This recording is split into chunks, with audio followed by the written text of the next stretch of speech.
Selamat malam untuk Bapak dosen dan teman-teman semuanya. Perkenalkan, nama saya Atika Umar, NIM 200303010, kelas A semester 3 jurusan Sosiologi. Di video kali ini saya akan menjelaskan buku ke-6 dari mata kuliah Teori Sosiologi Modern, yang buku tersebut berjudul Pierre Bourdieu Sosiologi Kunci, Editosari, Peter Hamilton, Universitas Terbuka. Saya akan menjelaskan buku yang pertama tentang buku untuk dibaca.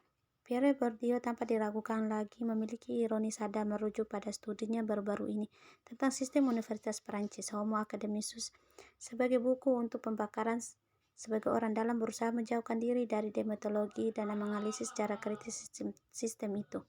Dia menyarankan rentan terhadap tuduhan subversi atau bidah, jika tidak langsung pengkhianatan seperti kebanyakan karya Bourdieu, khususnya karyanya selama 2 tahun terakhir beberapa dekade. Potensi subversifnya secara umum, penggunaan diskratik dan neologisme bersekutu dengan kalimat panjang yang sering berulang-ulang yang dibebani dengan sejumlah subklausa dan jalan panjang yang sering berulang-ulang yang dibebani dengan sejumlah subklausa dan jalan memutar diskursif, digabungkan dengan diagram yang rumit dan skema visual untuk menghadapkan pembaca dengan tugas yang banyak, baik itu sarjana, pasca sarjana, atau ilmuwan sosial profesional. Menemukan menakutkan sebagai pembaca akan mengumpulkan dari apa yang baru saja ditulis, bukan karena memiliki kebutuhan menggambarkan sebagai perjuangan perbanen melawan bahasa biasa, adalah seperti yang akan berdebat di bab selanjutnya. Tidak perlu bertele-tele, tidak jelas, kompleks, dan mengintimidasi. Dia tidak harus menulis dengan cara ini untuk mengatakan apa yang ingin dia katakan. Yang kedua, hidup dan kerja. Dalam banyak kesempatan, terutama selama wawancara, Bourdieu telah berbicara tentang hubungan antara pengalaman dan sejarahnya sebagai pribadi dan proyek intelektualnya. Meskipun ia sekarang menduduki kursi paling senior dalam sosiologi di Perancis, di Collège di Perancis, dia datang ke sana secara tidak langsung menurut bahasa Inggrisnya yang paling setia penerjemah, Ricard Nice. Ada mitos bahwa anak petani menghadapi perkotaan, peradaban, dan ada versi yang lebih serius dari kehidupan Bourdieu, yaitu Petit Bourgeois dan kisah sukses.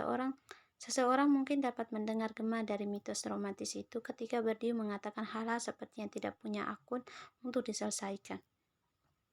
Yang ketiga, antropologi dan strukturalisme. Aljazair sendiri bagaimanapun tidak relevan sebagai pengalaman awal etnografi kerja lapangan. Itu jelas formatif sehubungan dengan kritik epistemologi Bourdieu tentang proses penelitian sesuatu yang akan dibahas secara rinci dalam bab 3. Di dalam bab ini, bagaimanapun bermaksud untuk fokus pada dua aspek lain dari Aljazair.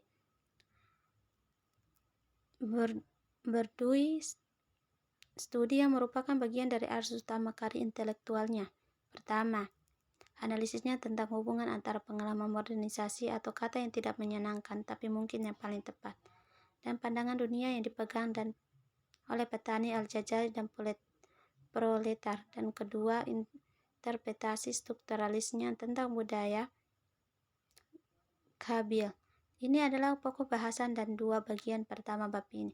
Setelah ini akan ada diskusi tentang pengaruh strukturalisme yang berkelanjutan pada pemikiran Bourdieu, dan akhirnya akan berbicara secara singkat tentang penelitian etnografinya nanti di antara Bernas, kaum petani di Perancis, memberikan perhatian khusus pada apa yang dia gambarkan sebagai teori beralih dari aturan ke strategi. Yang keempat, waktu dan kepuasan dunia. Salah satu tema sentral yang menyatukan karya Bourdieu adalah upaya untuk memahami hubungan antara subjektivitas makhluk sosial individu seperti yang dialami dan hidup dari dalam keluar pribadi, sehingga untuk berbicara dan dunia sosial objektif di dalam yang dibingkainya dan menuju produksi dan reproduksi yang disumbangkannya. Proyek teoritis ini adalah aspek kunci dari upaya Bourdieu untuk mengembangkan sosiologi yang dapat melampaui dikantongi subjektivis atau subjektivitas seperti yang dibahas dalam bab 1. Itu terletak di jantung gagasan tentang strukturalisme genetik.